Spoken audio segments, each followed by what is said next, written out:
Régulièrement accusée de tous les maux, à commencer par diverses pollutions environnementales, l'automobile est quotidiennement attaquée dans les médias. Et pourtant, l'amour du public pour la voiture existe toujours. Pour preuve, les résultats à un sondage réalisé du 2 au 13 février 2023 par l'Institut d'études Opinionway pour le compte de l'enseigne marque préférée des Français. Voici les 5 marques lauréates dans la catégorie automobile. 5e, BMW. Pour beaucoup d'observateurs et de passionnés, BMW symbolise des voitures d'excellence et de caractère. Les publicités de la marque ne manquent d'ailleurs pas de le rappeler de manière régulière. La passion du public pour le constructeur prend racine dans son histoire. Celle-ci commence en 1916 à la suite de la fusion de 2 entreprises de mécanique de Munich, la Bayerische Flugzeugwerke et Rapp Motorenwerke, un fabricant de moteurs d'avion. L'entreprise se distinguera pendant la Première Guerre mondiale en équipant avec succès certains des avions de chasse les plus terrifiants de l'armée allemande.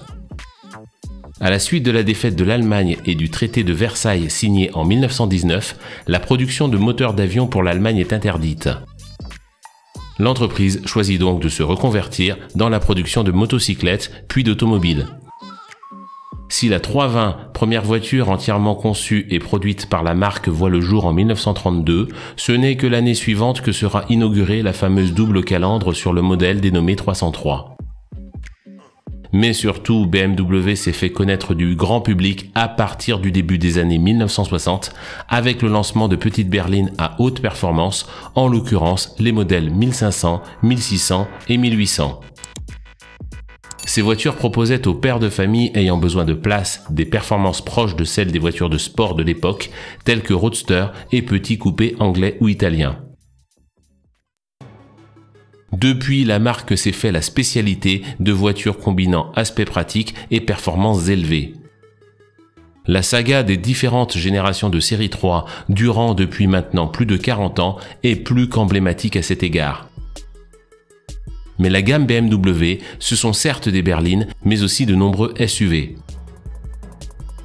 Ajoutons-y des produits de niche tels que le Roadster Z4 ou encore les gros coupés série 6 ou 8 et on comprend pourquoi la marque comporte autant d'adeptes dans l'Hexagone.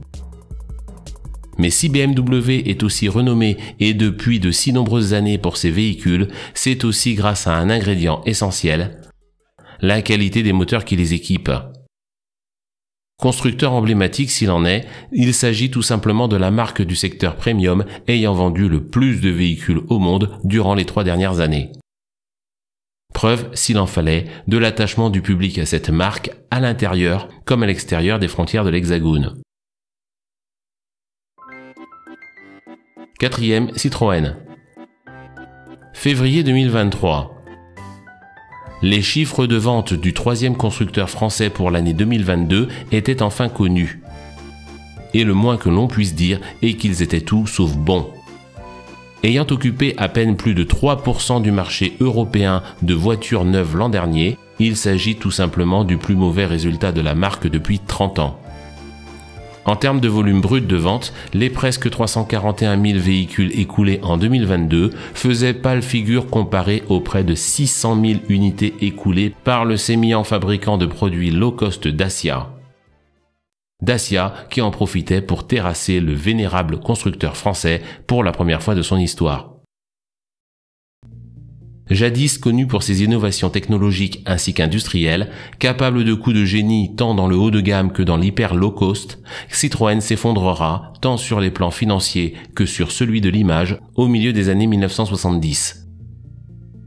Depuis, et malgré sa reprise par son concurrent Peugeot, il faut reconnaître que la marque n'a jamais vraiment retrouvé son aura d'antan, loin s'en faut. Les causes sont multiples. Disparition de la suspension hydraulique, design sans saveur, dépossession de l'emblème DS au profit de véhicules aux motorisations poussives et à l'image peu claire, descente progressive en gamme, ou encore positionnement marketing en faisant la cible favorite des occupants des maisons de retraite. Et pourtant, si, sur son territoire national ainsi qu'au niveau européen, les ventes de la marque au chevron baissent, l'intérêt du public français pour Icel semble ne pas faiblir, en témoigne cette belle 4e place dans ce classement. Intérêt peut-être, mais pour combien de temps ? Car si nombre de citroënistes brandiront ce résultat comme signe d'un renouveau d'intérêt du public hexagonal pour leur marque fétiche, la méditation d'une phrase célèbre du non moins fameux Edwards Deming résume bien la situation du constructeur. Sans donner, vous êtes juste une personne quelconque exprimant rien de plus que son opinion personnelle. En d'autres termes, s'il est difficile de ne pas saluer le succès d'estime récent de son public national pour Citroën, les chiffres de vente en chute libre confirment malheureusement le déclin d'une marque dont nombre d'observateurs en sont venus à s'interroger sur sa pérennité à moyen terme. 3e, Audi. Le 16 juillet 1909, un industriel allemand du nom de August Horch décide de fonder sa propre marque automobile. Ne pouvant utiliser son propre patronyme comme appellation pour ses futures voitures, le nom Horch étant déjà pris par un concurrent, il décide d'y substituer sa traduction latine, Audi. En 1932, l'entreprise connaissant des difficultés va fusionner avec 3 autres constructeurs germaniques, DKW, Vanderer et, hasard de l'histoire, l'ex-concurrent Horch. Le logo aux 4 anneaux, symbole de l'union des 4 marques, sera dévoilé à cette reprise. En 1965, l'ensemble du conglomérat, alors simplement rebaptisé Audi, est acquis par le géant Volkswagen. L'arrivée au directoire de la marque Audi en 1975 de Ferdinand Piëch va être le moteur de la transformation de celle-ci en acteur majeur du segment premium tel que connu de nos jours. Nouveau moteur, nouvelle carrosserie, la transformation est profonde. Le pilier de celle-ci sera surtout le développement de la fameuse transmission intégrale nommée Quattro. Ayant permis au constructeur de décrocher 2 titres de champion du monde des rallyes dans les années 1980, elle équipe depuis la quasi-totalité des hauts de gamme de la marque. En 1990, une nouvelle division nommée Rennsport, dont la traduction en français signifie ultra sportive, sera dévoilée. D'une marque généraliste proposant des berlines familiales à la réputation sérieuse mais sans attrait particulier, le directoire de Volkswagen, à force d'efforts et d'innovations constantes, et ce durant de nombreuses décennies, parviendra à hisser Audi au rang de constructeur haut de gamme. 100 fois sur le métier remettez votre ouvrage semble être la devise de Audi. En effet, loin de s'appuyer sur ses acquis, cette quête de l'innovation semble désormais faire partie de l'ADN du constructeur. De l'éclairage adaptatif Matrix LED au Virtual Cockpit, en passant par la présentation d'un véhicule capable de fonctionner en autonomie de niveau 3, la récente A8, la marque propose une offre dont la technologie semble presque exclusivement centrée sur les besoins du consommateur. Mais Audi, ce sont aussi des véhicules de niche emblématiques tels que le sportif TT. On notera que, tant ses productions décalées que les multiples SUV de la série Q ou encore les berlines de la série A véhiculent la même image mêlant le luxe discret et l'avance technologique. Confirmant l'affection du public pour la marque Osano, on remarquera la reprise quoique timide des ventes de celle-ci sur le marché hexagonal en 2021.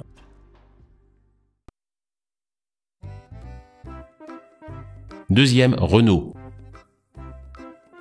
Qui l'eût cru ? Régulièrement vilipendée sur les réseaux sociaux, cible préférée des amateurs de mèmes automobiles et autres blagues de plus ou moins bon goût, la marque aux losanges semble étonnamment remonter ces derniers temps dans l'estime des Français. C'est qu'il n'est pas exagéré d'affirmer que son histoire se confond avec celle de la France du XXe siècle. 1898. Cela fait plusieurs années qu'un jeune passionné de mécanique travaille sur la mise au point d'une automobile dans le jardin de ses parents, en banlieue parisienne. Il dépose la même année un brevet décrivant un mécanisme permettant d'augmenter le couple transmis aux roues, la boîte de vitesse. Cet inventeur de génie, dont le nom Louis Renault ne restera pas longtemps inconnu, fera quelques semaines plus tard la démonstration des prouesses incroyables pour l'époque permises par son invention. Le soir de Noël 1898, devant une foule impressionnée, l'un de ces véhicules, équipé de la fameuse boîte à vitesse, gravira la rue Lepic à Montmartre en toute facilité. Les commandes ne tardant pas à arriver, le jeune technicien décide donc de devenir lui aussi constructeur de voitures. En quelques décennies, et reprenant des principes d'organisation industrielle et de mise en place de solutions de financement importées des États-Unis, il fera de son entreprise le premier constructeur français au nez et à la barbe de Citroën, son grand rival de l'époque.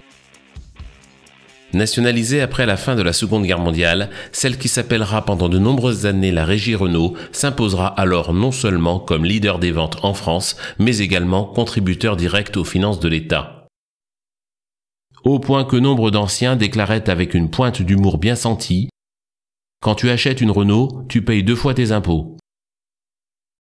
Et ceci d'autant plus que durant les années 1970 et 1980, tant les comptes de l'entreprise que le climat social dans les usines se révélèrent bien plus souvent proches de la catastrophe que de la success story. Depuis, Renault est devenu Renault Group en accueillant au sein d'un conglomérat désormais international des marques aussi diverses que Nissan, Dacia ou Mitsubishi. Jusque début mai 2022, l'alliance Renault-Nissan-Mitsubishi possédait également en son sein le russe Avtovaz, parent de la marque Lada. Pesant 6% du chiffre d'affaires du groupe, avec 166 millions d'euros de bénéfices en 2021, la branche russe contribuait à pas moins de 17% du résultat net au total. C'est qu'avec 482 264 unités vendues, la Russie était devenue le deuxième marché pour Renault après la France. Obéissant aux injonctions du président ukrainien Volodymyr Zelensky, les dirigeants de Renault décidaient au printemps 2022 de vendre l'intégralité de la participation du groupe dans Avtovaz ainsi que l'usine russe de Togliatti pour la somme mirifique de 1,5 centime d'euro. En parallèle, et oubliant probablement le prêt de 5 milliards d'euros obtenu et garanti en 2020 grâce aux contribuables français, le directoire de la marque présentait début 2022 un plan de remise sur pied dénommé Renaulution. Électrification de toute la gamme à court terme, vente d'actifs immobiliers, disparition progressive des voitures d'entrée de gamme, et augmentation substantielle des prix de vente des segments survivants était alors annoncée. Plus d'un an plus tard, cette stratégie semble payer, les comptes de l'entreprise s'étant redressés de manière spectaculaire. On notera que les effets positifs de ces bons résultats sur le porte-monnaie des Français réduits à des cochons de payants subissant régulièrement les égarements financiers et stratégiques de la marque aux losanges restent toujours difficiles à entrevoir. Cette belle deuxième place a donc le mérite de mettre en lumière cette caractéristique étonnante du peuple français, une propension au pardon extraordinaire. À moins que le problème ne se situe finalement ailleurs. Première, Peugeot. Marque française la plus ancienne encore en activité, Peugeot confirme son histoire d'amour avec le public français. Il faut dire qu'après une décennie de véhicules certes intéressants, mais au design fade, le renouveau en termes de style aperçu sur les derniers produits ne laisse pas de doute sur les intentions du directoire de la marque. Dynamisme et rajeunissement sont au programme. Dans cette optique, tant la 308 que les 3008 ou 5008 arborent des lignes tendues et bien plus imposantes que leurs devancières. Si les lignes extérieures tranchent clairement avec celles des générations précédentes, c'est également le cas des habitacles. En particulier, le poste de conduite de type tête haute, ayant fait son apparition sur la 208 de première génération et se voyant décliner depuis sur tous les modèles du constructeur. Cette innovation, associée à des volants compacts, ne peut que renforcer l'image de dynamisme dont la marque semble désormais faire son cheval de bataille. Ajoutons également des ajustements ainsi que des matériaux bien plus flatteurs que sur les véhicules des générations précédentes et on imagine sans mal les raisons de la préférence du public français pour la marque sochalienne. Dans sa quête de nouveaux clients, le constructeur n'oublie toutefois pas ses fondamentaux. En effet, l'efficacité et la vivacité des châssis restent fidèles à l'esprit de la marque, autrement dit, dans le peloton de tête des constructeurs généralistes. En termes de gamme, la marque a su également se concentrer sur son savoir-faire. Ainsi, elle propose une gamme généraliste centrée autour des voitures familiales dans laquelle la quasi-totalité des clients de ce type de véhicule peuvent retrouver le produit qu'ils recherchent. Toutefois, la montée en gamme récente du constructeur, quoique timide, mais évoquée par les différentes motorisations dépassant les 350 chevaux, apparue il y a peu, confirme une volonté de dynamiser son image. Bien que ne se traduisant pas par des succès tangibles sur la plupart des marchés extra-européens, les décisions du constructeur ont au moins l'effet suivant: fidéliser son cœur de cible, le public français. Merci à tous d'être fidèles à cette chaîne. Merci également à tous les donateurs. Si vous souhaitez vous aussi soutenir financièrement la chaîne, il vous est possible d'effectuer un don. Deux solutions s'offrent à vous. La première, il vous suffit de cliquer sur le lien dédié à l'intérieur du bandeau. La seconde, il vous est désormais possible d'utiliser les Super Thanks YouTube en cliquant sur le bouton Merci sous chacune des vidéos de cette chaîne. Si vous souhaitez participer aux lives hebdomadaires, il faut cette fois-ci cliquer sur le bouton Rejoindre sous le bandeau de présentation. Si vous ne l'êtes pas encore, assurez-vous bien de vous abonner et d'actionner la cloche pour être notifié lorsque de nouvelles vidéos sont publiées.